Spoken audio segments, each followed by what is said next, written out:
Hey guys, welcome back to another video. I'm Toby and today we are going to be playing Kerbal Space Program.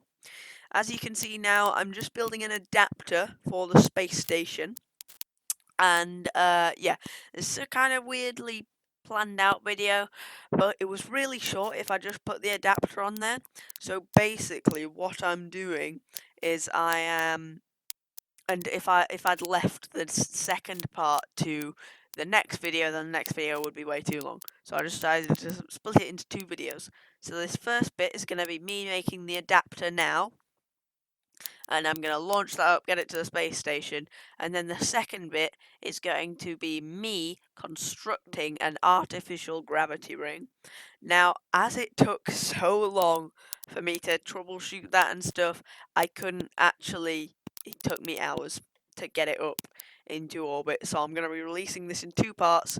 First is going to be this, me doing all the adapter stuff and launching it up, and then second part will be me building the artificial gravity rings.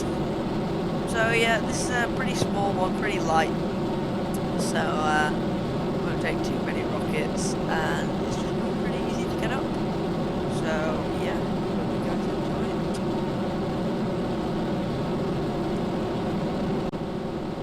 Okay, so again, it's going to be a pretty steep ascent. Can't really allow for much of a gravity turn, because when you're doing space stations like this and they're quite wide, the parts, it tends to get a bit wobbly.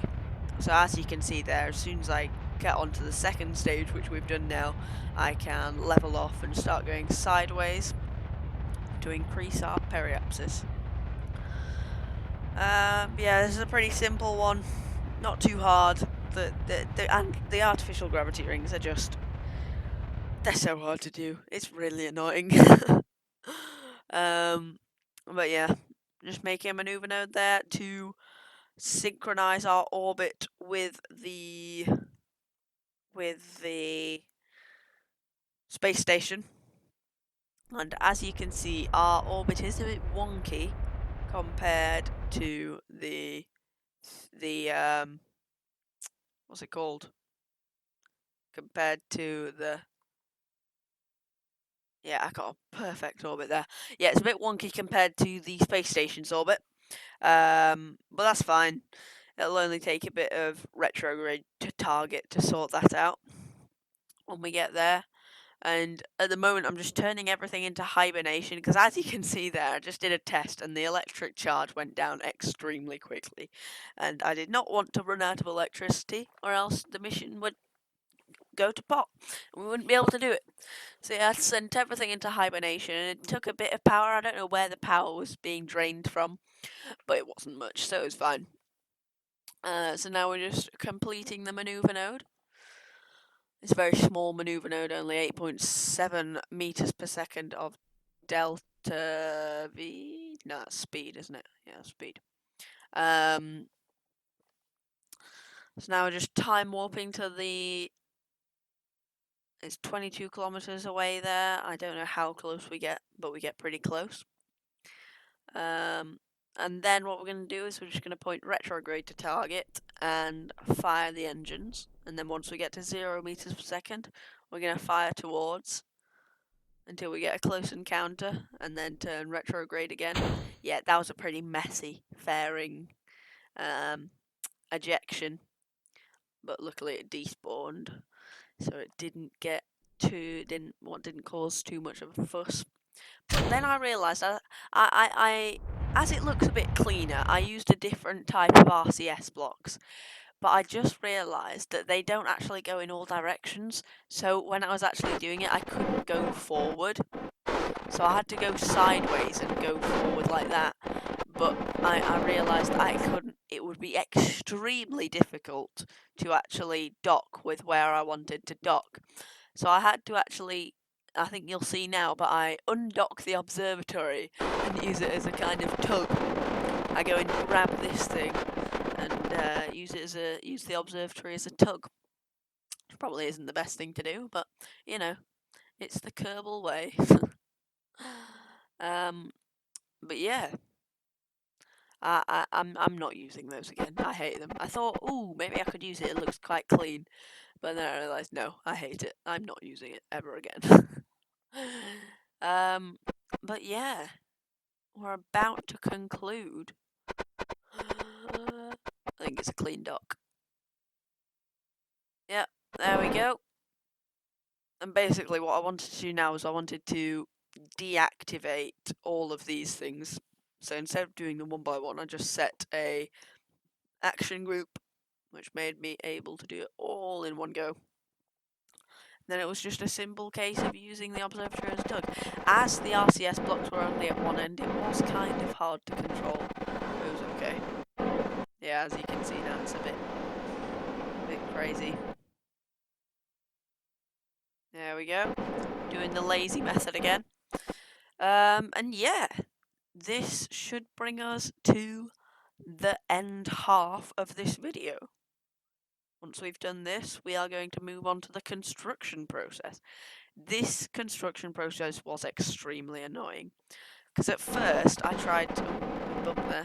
Because at first I tried to just... I need 2 artificial gravity rings up there so that they cancel each other out. And, oh, there we go. And at first I was going to take them up both at the same time. But I tried that so many times that it just wouldn't work. It was too heavy.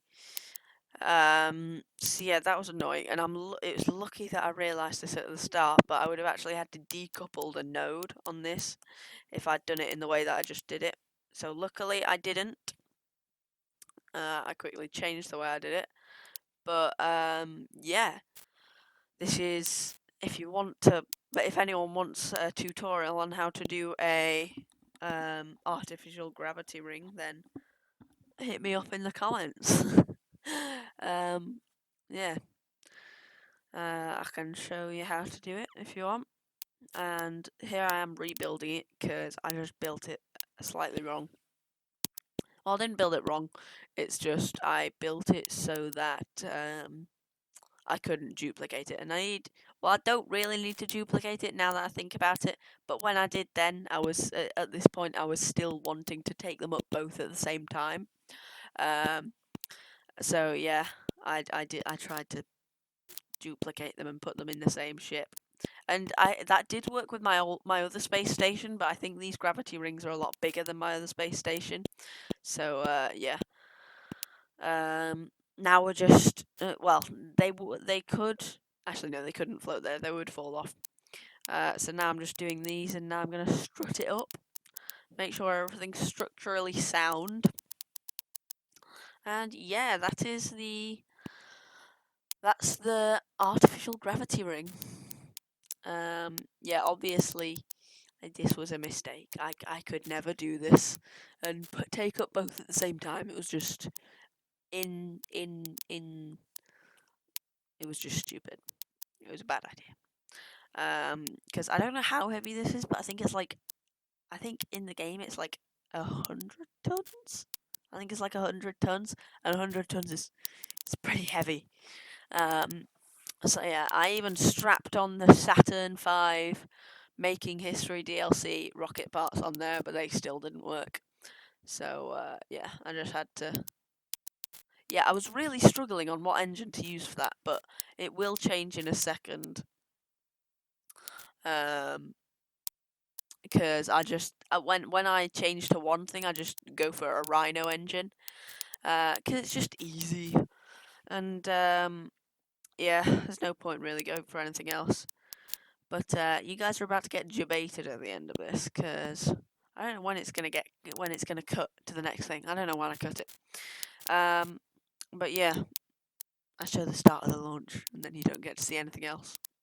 You gotta wait until the next episode and watch that. But yeah, here I am just in hopes of being able to make it work, strapping on the Saturn V things. And then I did about an hour and a half of testing, and it still didn't work. So yeah, it just cut there. This is after I decided to just go with the just one at a time thing. and I got up there easy. So, yeah, we're coming to the end of this episode. So, after we see this launch, we're just going to be able to sit back, relax, and wait for the next episode. As I'm making this, I've just uploaded the. I